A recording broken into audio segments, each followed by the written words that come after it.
Alright, so I got a treat for you guys today, because I don't usually make these kinds of videos for repairs. But anyways, let's see, does it show the model number here?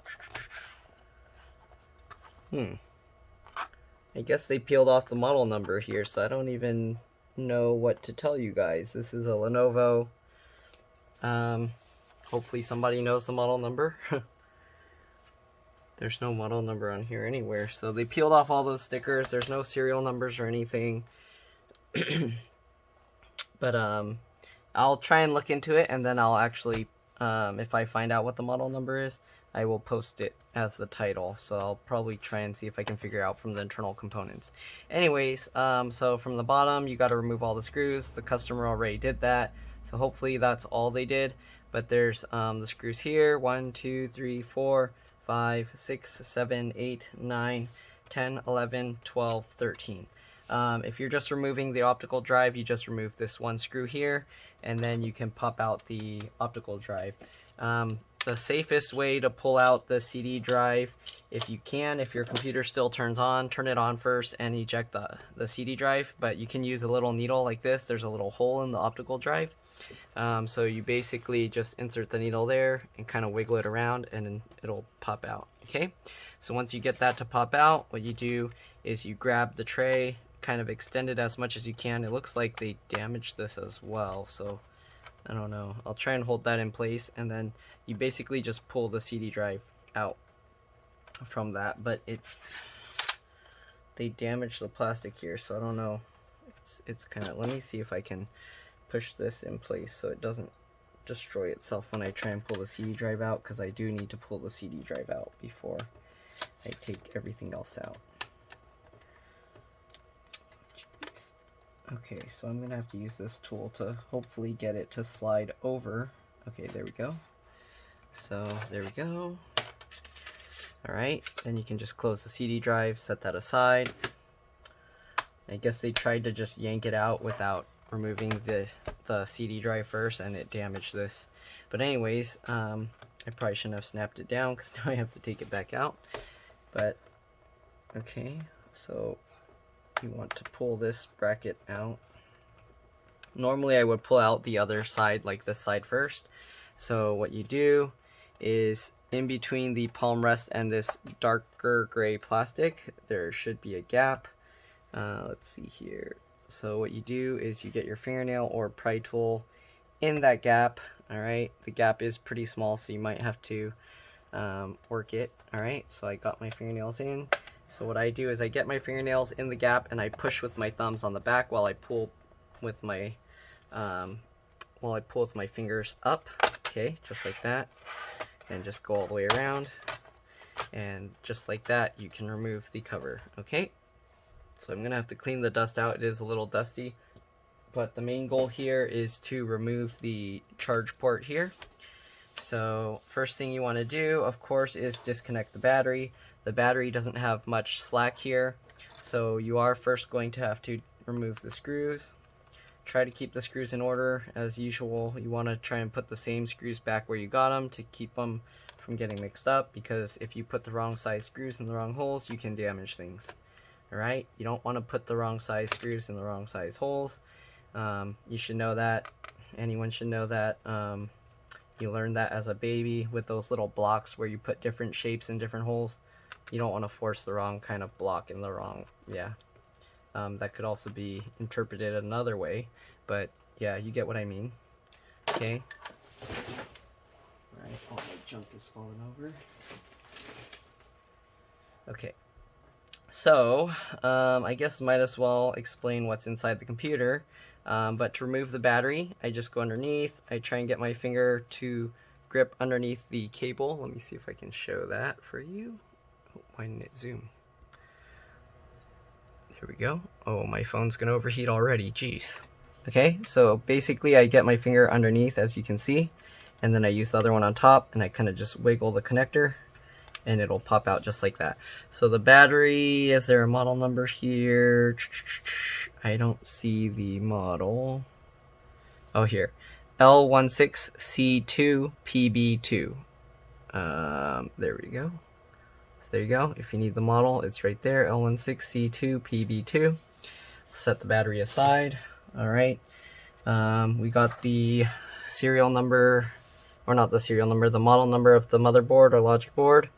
So there's multiple, DG526, DG527, DG726, NMB341.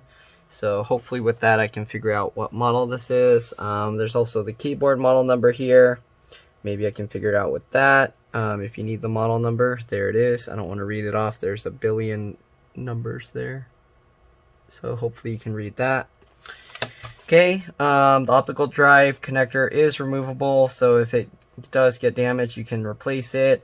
Just like every other video for almost every laptop, these little latches, like all these connectors, they come out. There's a little latch, you just flip it up. Once you flip it up, you can pull the connector out. This one is double stick adhesive in there, so I'm not going to take it out. Doesn't look like it moves at all. Okay, so I'll just leave that there. And the hard drive is here. If you need to remove the hard drive, there is a little push, there's a little push clip here that you need to push this way, and then you can lift the hard drive up just like this. Okay, so if you need to remove the hard drive, you would remove it like that. So to remove the hard drive, I would lift it like this. Be careful because this is double stick taped down. So once you get this side down, you can kind of just wiggle the drive to pull it out. It looks like the SATA cable kind of stays in place here. So yeah, so to put it back, you just slide it back in just like this. Okay, kind of put some pressure here if you can to keep it from putting too much pressure on these plastic brackets here, and then you can just drop it back down. You do need to transfer this bracket over. Make sure that when you put it back that the little black clip goes back underneath the white plastic piece here. You got the speakers here. Let me zoom out. So the speaker connects to this other speaker and it connects under here. If you want to remove that, you just grab this cable and wiggle it and it'll pop out just like the battery connector. Got the wireless card, just like every other one. You pull up by the tail and it'll pop out the connector. And then you just take the one screw out and you can pull it out. I don't want to show that. If you want to see how it's done, watch my other videos. If you don't know how to do it, make sure to watch my other videos before you try doing this because you can easily damage these connectors. Alright, then you got the fan connector here. To remove that, again, I just use my fingernails underneath the white plastic part and I just keep wiggling it while I kind of pull on it and keep wiggling, and it pops out just like that. Okay?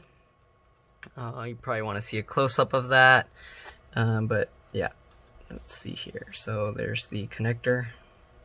I'm just going to pop it back in. So there we go. But yeah, basically I just get my fingernails underneath the little extended wing area and I wiggle it up until I can get it out. Alright, the fan looks like it's just held in with one other screw. So there's the one screw here if you need to remove it. I just need to remove the motherboard. Actually, since I need to remove the motherboard, I might as well take everything out. So let me hold the power button down. So after you remove the battery, you usually want to hold the power button down for 15 seconds if you're going to do anything with the LCD or LVDS cable. Most of the other components, it doesn't matter, but if you don't know what you're doing and you're kind of clumsy, you probably want to hold the power button just to drain any power from it so you don't accidentally damage anything. So again, it looks like I'm going to have to disconnect all these cables, so it's going to be a pain because the adhesive that they put underneath these, it makes it kind of risky. So I'll see what I can do. I'll try and use a toothpick to help and kind of just slide it along here. Alright, so this is how I'll peel up these connectors. Try and keep the cable flat. You don't want to bend it at a 90-degree angle because then you can crease it, and you don't want to crease the cables or you can damage them. Alright, I'm going to actually take the hard drive out to make it a little bit easier. Just like this. I'll set the hard drive aside. Then we can lift this connector out of this spot. Or should be able to. This connector holds in here really strong. I'm not sure how it's holding in there, but I guess I'll leave it in there. Alright, we'll try and peel this up. Again, I'll use the toothpick underneath. Okay, and I'll slide the toothpick along to kind of just pop it up without flexing or without creasing or bending the cable. Uh-oh, I broke my toothpick. So yeah, once you can get underneath, kind of lift it, pull it back, and there we go.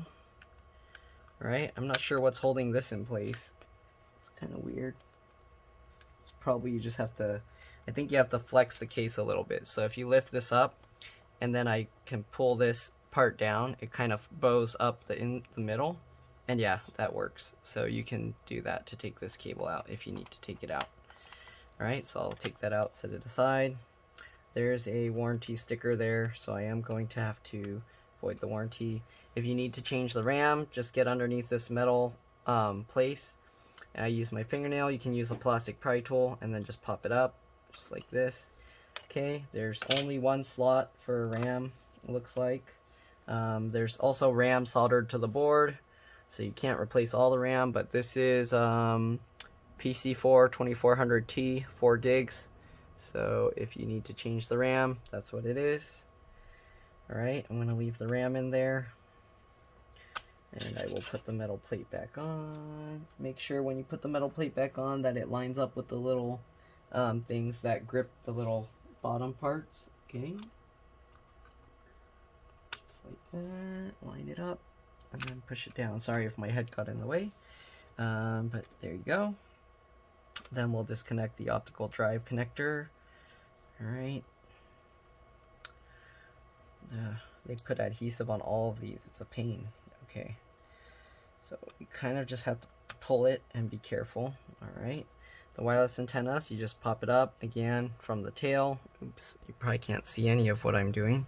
But yeah, you just pop it up from the tail like this. Okay, that's how you get the wireless antennas out. I guess I'll take out the fan as well. Just keep wiggling it, just like this. Okay, there we go. We'll remove the one screw for the fan that you can't see what I'm doing. Alright, and we'll take the fan out. Be careful because the wireless antennas are threaded around there, so I'm just going to move this out of the way. Alright, I don't want to take everything out if I don't have to. The CMOS battery here, same thing, you just grip it and wiggle the connector. Keep wiggling it and it'll pop out just like that. Right, then you got the keyboard connector, just pop up the little black cover or the latch and then you can pull the connector out.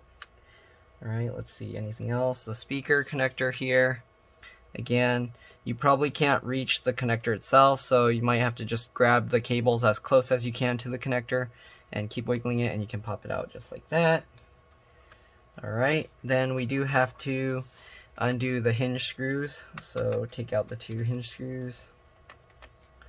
Okay, just remember where all these screws went. You don't want to mix them up again, like I was saying, because if you mix them up, then you will have some issues. And then you can also disconnect the LCD connector. Again, make sure you disconnected the battery and held the power button down for 15 seconds. Also make sure you don't have it plugged in, of course. But pop up that latch, and then you can lift this cable up slightly. And while you lift it, pull it back. Oh man, did they put adhesive? They put adhesive on all this stuff. It makes it kind of scary to pull apart. There's still a bunch of dust here, even though I kind of blew it out, so I will take all this dust out later. Have to use a toothbrush and then just blow the dust out afterwards. Okay, so we got all of that. Let's see. So now let's remove the screws that are holding this thing down. So there's 2 screws holding the DC jack in place. So remove those 2. They're not, well, they're holding the whole thing in place, but remove the 2 screws from there. Okay, after you remove those 2, you want to remove the 1 screw underneath this Lenovo warranty sticker. Okay, their warranty is already void. I kind of like to try and keep it intact, but most of the time they just tear. But that one actually came out nicely, so I'll set it aside. And then we'll remove the screw. Okay, just like that. And now I believe the board should come free. Okay, oh, you do have to lift the hinge up. So to do that, what I do is I just open the laptop slightly while kind of keeping my hand close as I can to the hinge underneath, and then pulling on this like this. After you pull it slightly, you can let it go down and it'll create a gap. If the gap isn't large enough for you, you can do it again. Again, try and keep your fingers that are underneath as close as you can to the hinge, and then pull it up while you push on the back of the hinge like this. Right, there you go. So now there's a big gap. If you can't do it by hand, you can use like a small screwdriver that fits in the screw hole, and you can basically use that to kind of pry it. But usually I don't like to do that, but you can. So I'll use my finger and just kind of pull it up. But if the hinge is really strong, then you kind of have to use a screwdriver. So if you have to use a screwdriver, I try and use a screwdriver that's close to the same size as the hole. So I think usually I'll use like a T8. Let's see if a T10 fits. Okay, so a T10 fits, so I'll use a T10 and then I'll just pry it like this. Okay, so that allows you to use it as to get more leverage.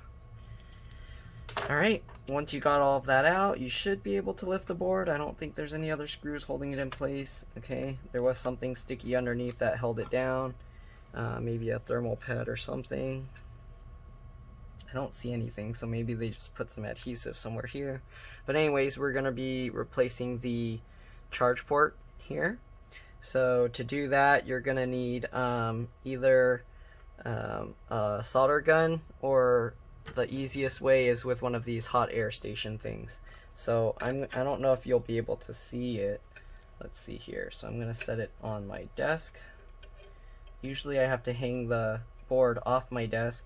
I'll use the weight of the laptop to keep it from falling over. Let me see if I can show you what I'm going to be doing.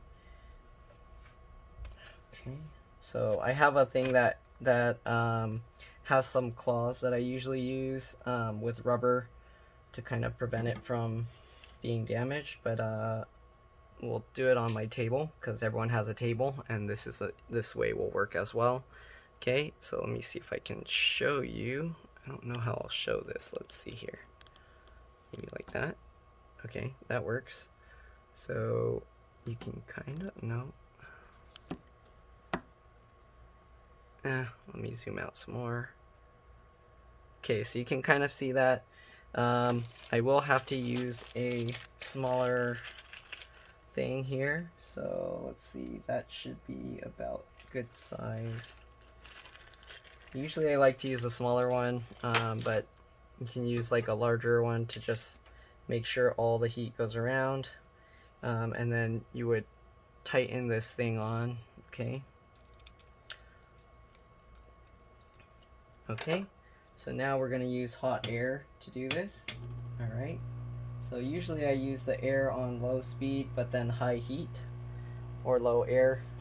And I basically use this to heat up the area around it, and then after that I use some small pliers as well. Okay, so let's see here, but to put the new one in, I'll use a soldering iron, so you'll see that as well. Let me see if I can do a better zoom in of just that. Okay, my lights are gonna start flickering now because, let's see, how can I show this? Is it that way, this way? Okay. Hopefully you can see. Okay, there you go. What's that wire? Is that this? The hose from, okay, so that's the hose from this thing. But anyways, you heat it up. Oh, my hand's gonna be in the way. But you just heat this up. This Kapton tape on top is gonna melt, but can't really help that. So you just heat this up. You can turn the air higher if you want.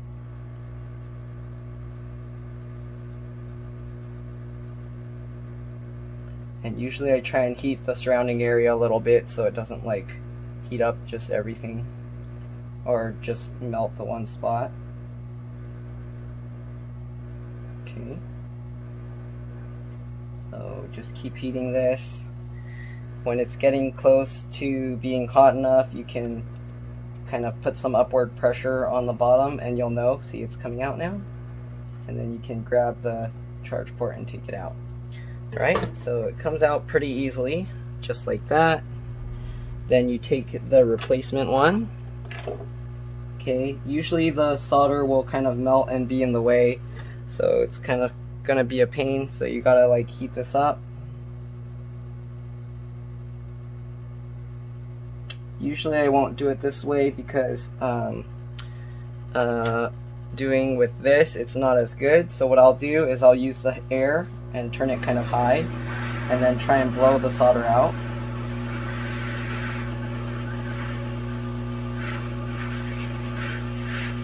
For this one I would use a smaller one, but we can just try and drop it in. So let's see if that'll work. Now it's really warm. You can put the thing there. Try and heat it up. Use the pliers to push it back down. Oops. You don't want to touch this with your bare hands, of course.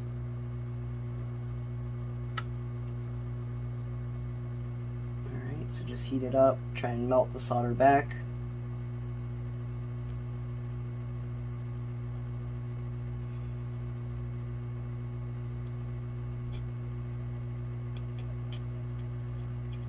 Okay, so the solder melted, and there we go. Feels like it dropped in place. So now that it dropped in place, you can stop heating it. Turn this off. The thing keeps air flowing through it to keep it from overheating. I'll turn the air higher just to cool it down. Alright, so now we got the part replaced already. It's still hot actually. So be careful, let it cool down. Okay, so that's how you would do that. It cools down somewhat quickly, but it does still take a while. So you want to wait, give it about 5-10 minutes. I will add some solder to here because the old one will actually pull some of the solder away. So I don't know if you want to see or if you can. So this one, they actually looks like let's see if I can show. They broke the tip off of the, it's kind of, there we go. So they broke the tip of the charger off inside, it looks like. But yeah, some of the solder gets stuck on these pins, and so I usually have to add new solder. The hot air is not really good for adding new solder, so what I do is I use a solder iron for this. Okay, so let me grab a soldering iron. And the soldering iron, you'll have like this sponge thing, so you have to add some water to that. Alright, this allows you to clean off the bad solder.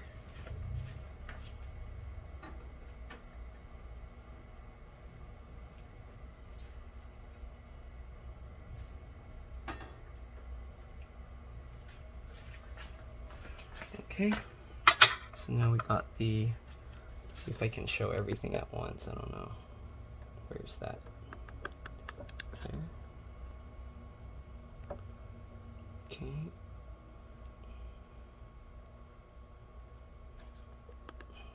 I don't know if I can show everything at once. There we go.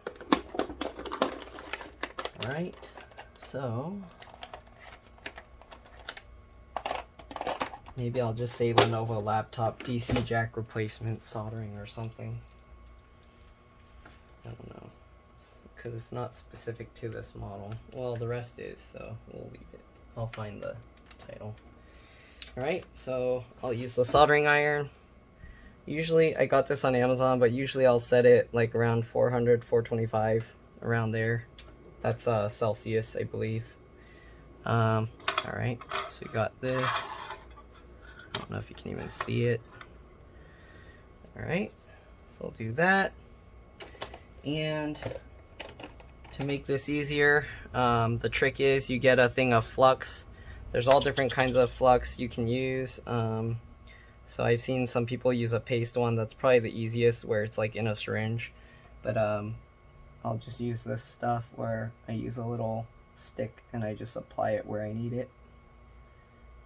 you don't really need too much. So from my understanding, what the flux does is it helps burn off corrosion from or oxidation from the parts so that the solder can stick better.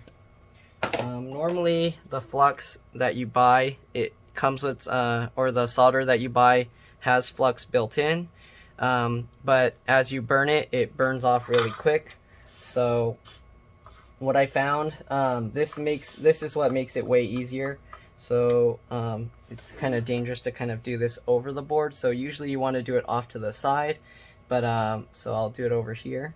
But what you do that will make it way easier. Normally what you do is you heat up the area and then you push the solder onto the area. I don't know if you can even see what I'm doing, but normally you'll heat up the area and then push the solder onto the area.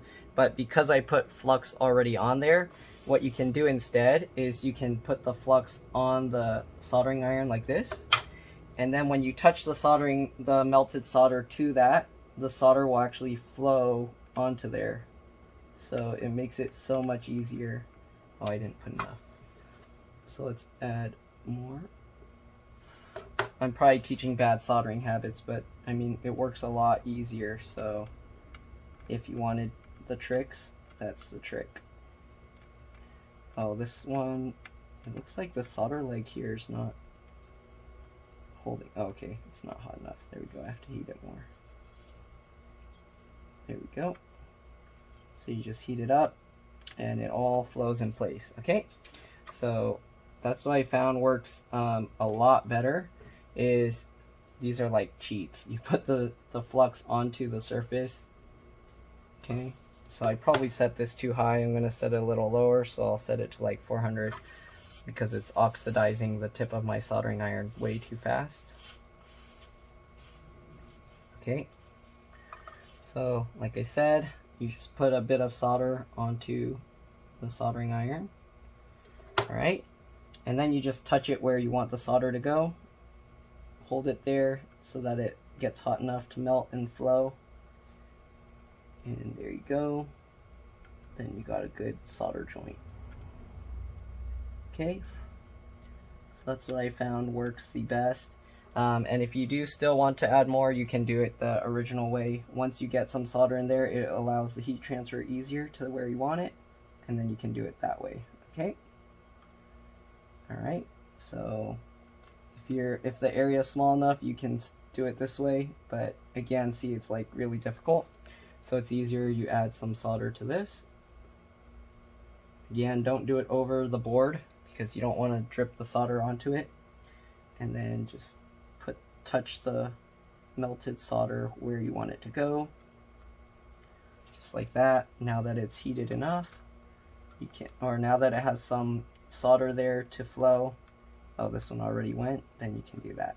All right, and you got these little pins here as well, so you can do that. All right.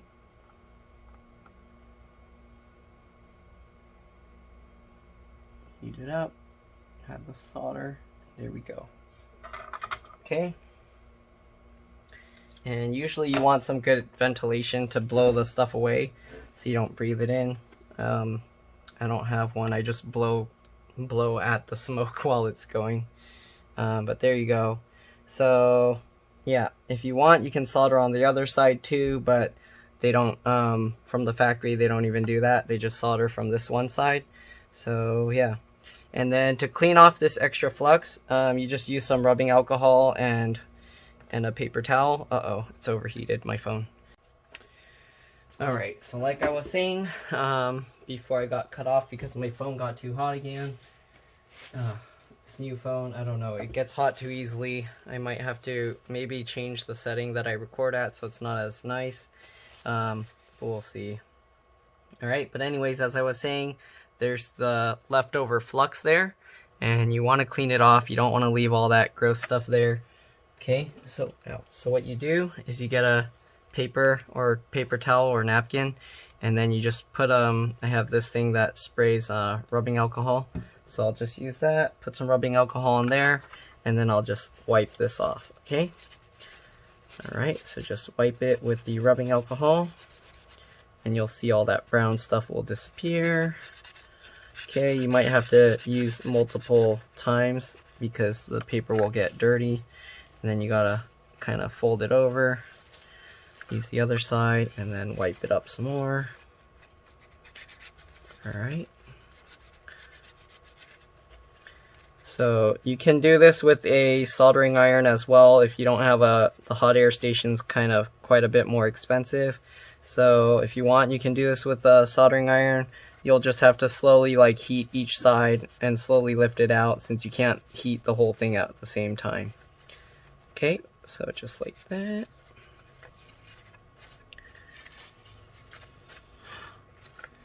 Alright, make sure to clean off all the paper. If you want, you can use the toothbrush and then just brush it up, okay? Alright, so all the flux is wiped off. Let me check a little bit, there's a little bit there.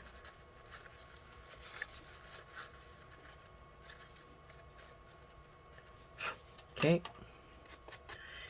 So once you got all of that, you want to just put everything back together. So just put the board back in, make sure all the cables, make sure all the cables are on top. Don't want to trap any of the cables underneath. Okay, so you got the trackpad cable that's underneath. You got the optical drive. You got the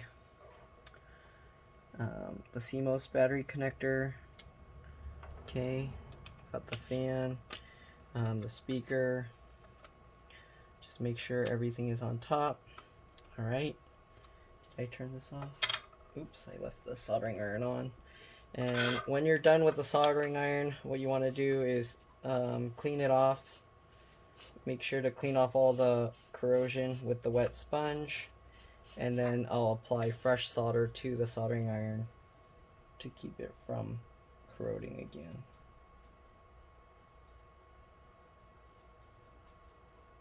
I believe it's called tinning the solder iron. Okay. Alright. So I'll set that aside. Now that we've got all of that. Okay, so now we'll have to just plug everything back in. So make sure, reconnect. Hopefully I don't get my head in the way trying to do this. But just plug these cables back in. You can use the blue tab to help, makes it easier. Alright, and then push the little latch down. I don't know if you can even see what I'm doing. Alright, speaker cable, where am I? Here we go. Just pull it back, push it in, push it all the way so that the little thing goes underneath. Oh, the keyboard connector, oops, that got smashed underneath. So lift it up. I might have to disconnect the trackpad cable if it's in the way. Let's see here, keyboard connector. Oh, I can't reach it. I'm going to have to lift this out again. So take the trackpad connector back out. Alright, lift it back up. Get the keyboard connector back out. Okay, there's so many connectors on this one that you have to make sure. Sorry, it's all zoomed out so you can't really see what I'm doing. But keyboard connector, okay. I took out the trackpad connector so that I can get that back out. Alright, snap that back in place. The trackpad connector, okay. Line it up, put it in, latch that back down, and then you can press back down the adhesive, make sure it goes in straight, okay. That, okay, the speaker connector I already showed. The black line will be hidden, okay. Then you got the optical drive connector, oops, same thing, put that in, okay, latch it down, there we go. The CMOS battery connector, same thing, just line it up. Might have to kind of twist it around, it's a little tricky since it's so small. Okay. There we go. Push that back in. Just like that. This one, it looks like the little black mark that's on it, it kind of sticks out even after it's plugged in all the way. So let me double check. I don't like the sticky stuff, so I kind of like touch it to make the stickiness a little bit less. Okay, and just put the connector in. Yep, that's as far as it'll go. Yeah, so the black line does stay exposed on that one. Alright, and then we got the LCD cable here. Same thing, kind of pull it back a little. You do have to put it slightly at an angle because the wings on the connector get caught on the little notches down there. Alright, once you got it in, flip that back down. Alright, again, push down the hinge. Be careful because the hinge will hit these little plastic pegs. So sometimes it helps to kind of lift the, let me see if I can show this. Sometimes it helps to lift the case up so that it lines up and then you can push it down. Alright, just like that. Okay, so we got those. Alright, so let's see, what are we missing? So we got the fan, we'll put it back over here. The fan has the one screw up there that I left in. So we just line it back up, tighten the screw back in place. Okay. Then reconnect the fan connector. I did take one screw out that I don't remember exactly where I took it from. Maybe when I put everything back in I'll remember. Okay, I remember now. So you have the two little silver screws for the charge port. Okay. Put those back in. I hope I didn't mix up the screws because I accidentally knocked it while trying to do this. Okay. This one screw is a little different, so I think it's the one that goes for here, the warranty sticker. Let's put that back in place.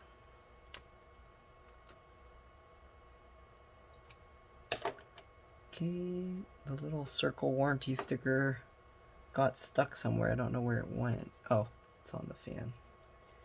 Okay, so take that little warranty sticker if you still have it, and you can put it back on there. Okay.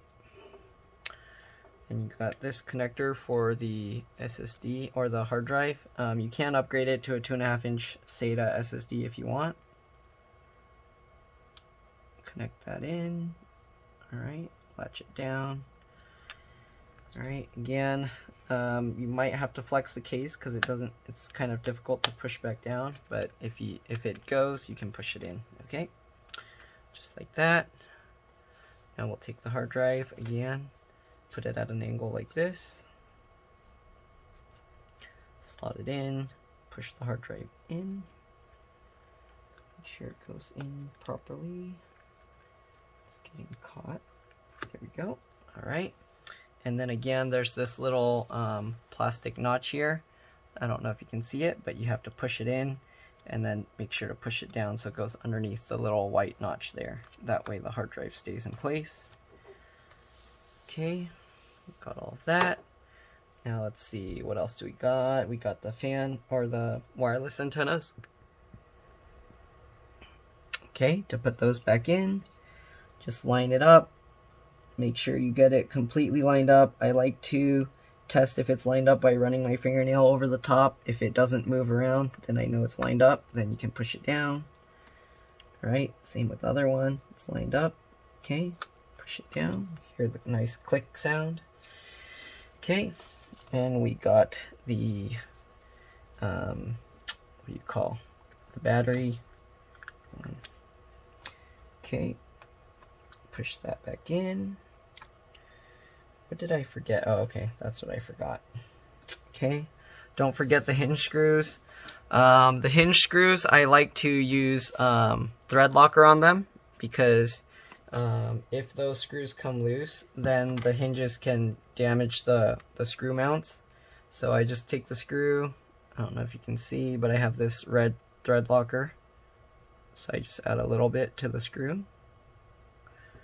Okay, and then tighten it down. Make sure the screw's tight. Right, the other screw, add some thread locker as well. Usually I'll use the red thread locker because the blue stuff I tend to find that it comes out.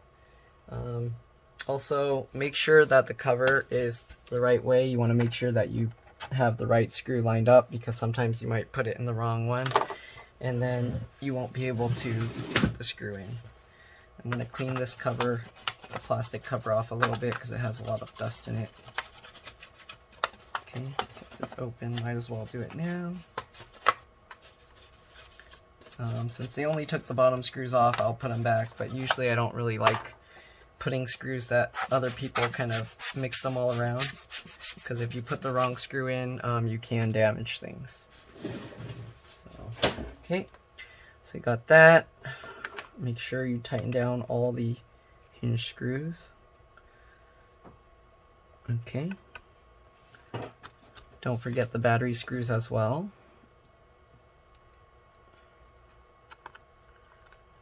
Okay.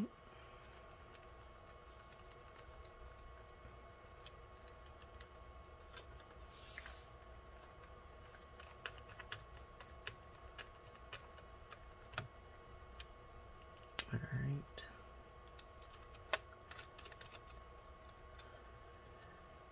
And again, I like to add the red thread locker to all the hinge screws if I can, just because usually the thread locker that they have on there is not very good.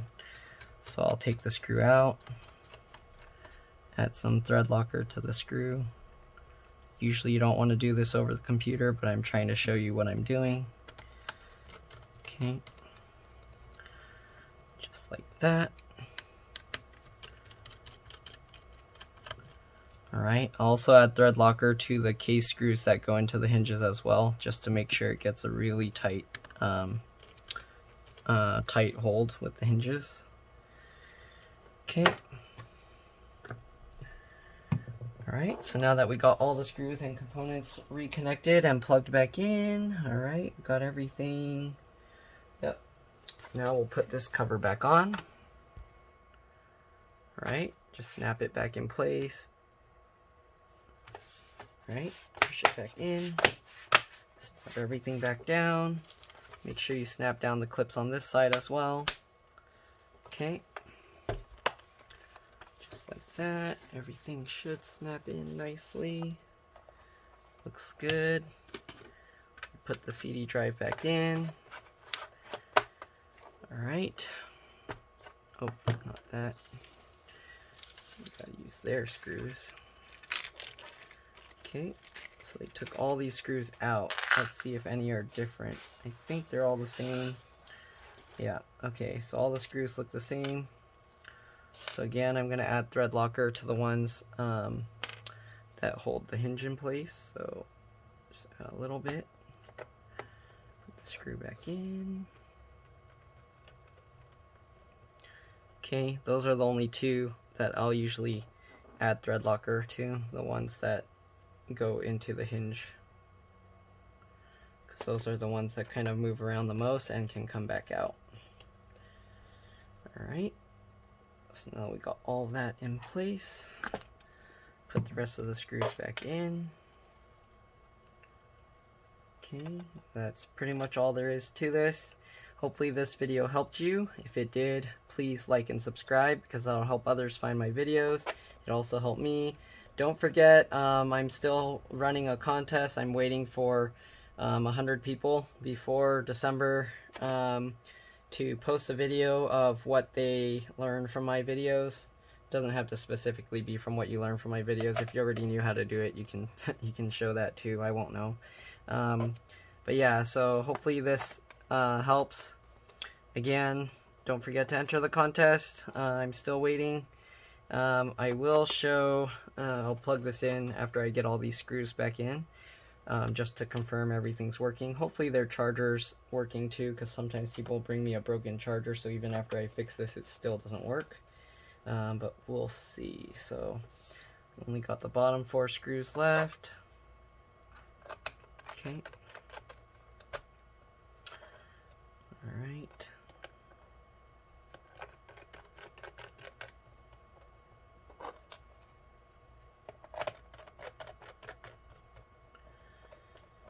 Okay, so now we got all the screws in. Now let's plug it in and make sure it's working. So, guess he got a new charger. Alright, aftermarket. Let's see. Raffle this. Plug it in. Plug all this stuff. Plug all the solder stuff so I don't hurt myself. Okay.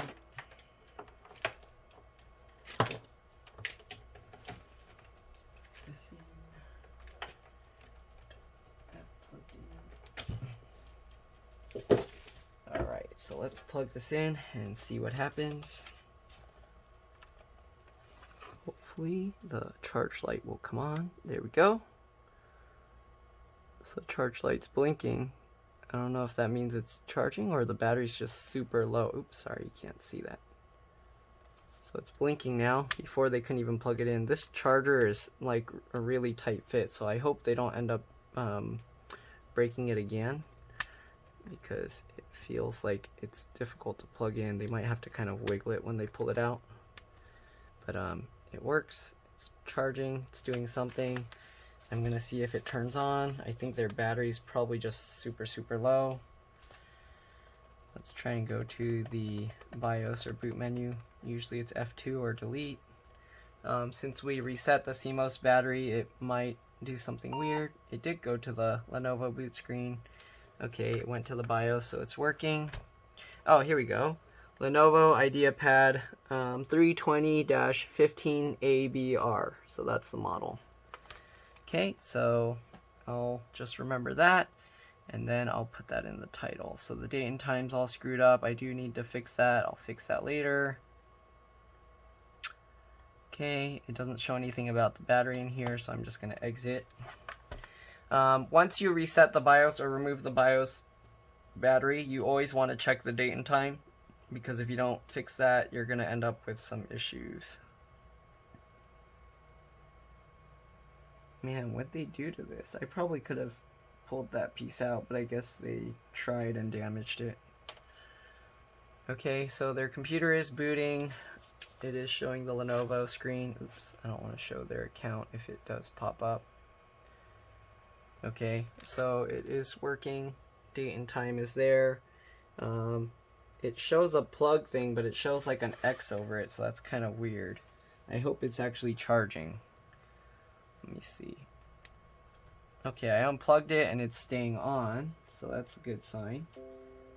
And then the screen dimmed itself, so let's see here. Okay, there we go. It was just slow. So it is showing the little charging icon now. So we're good to go. So hopefully this video helped. Again, please like and subscribe, because it'll help others find these videos and it'll help me. And also, don't forget about the contest again. And thank you for watching. I'll see you guys in the next one. Bye.